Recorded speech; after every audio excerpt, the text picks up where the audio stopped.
بسم اللہ الرحمن الرحیم۔ السلام علیکم۔ بیت اللہ یعنی خانہ کعبہ سے زیادہ مقدس اور مقدم جگہ تو کسی مسلمان کے لیے ہو ہی نہیں سکتی، لیکن ایک گناہ ایسا ہے جو بیت اللہ کو گرا دینے سے زیادہ سنگین گناہ ہے۔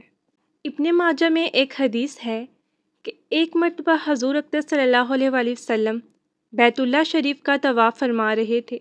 طواف کرتے ہوئے آپ صلی اللہ علیہ وسلم نے بیت اللہ سے خطاب کرتے ہوئے فرمایا کہ اے بیت اللہ، تو کتنا عظیم ہے، تیری قدر و منزلت کتنی عظیم ہے کہ اس روئے زمین پر اللہ تعالیٰ نے تجھے اپنا گھر قرار دیا، تیری حرمت کتنی عظیم ہے۔ لیکن اے بیت اللہ، ایک چیز ایسی ہے جس کی حرمت تیری حرمت سے بھی زیادہ ہے، وہ مسلمان کی جان، اس کا مال اور اس کی آبرو ہے۔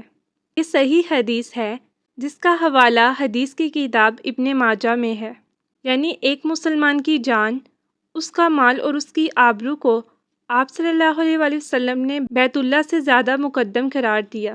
اگر کوئی شخص ایسا سنگ دل اور شکیل القلب ہو کہ وہ بیت اللہ کو ڈھا دے معاذ اللہ، تو ساری دنیا اس کو برا کہے گی کہ اس نے اللہ کے گھر کی کتنی بے حرمتی کی۔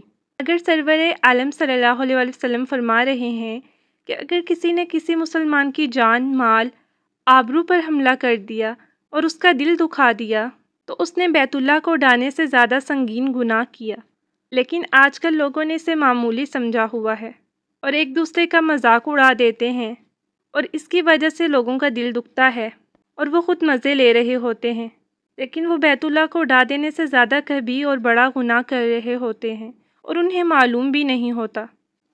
اللہ ہم سب کو سمجھنے کی توفیق دے۔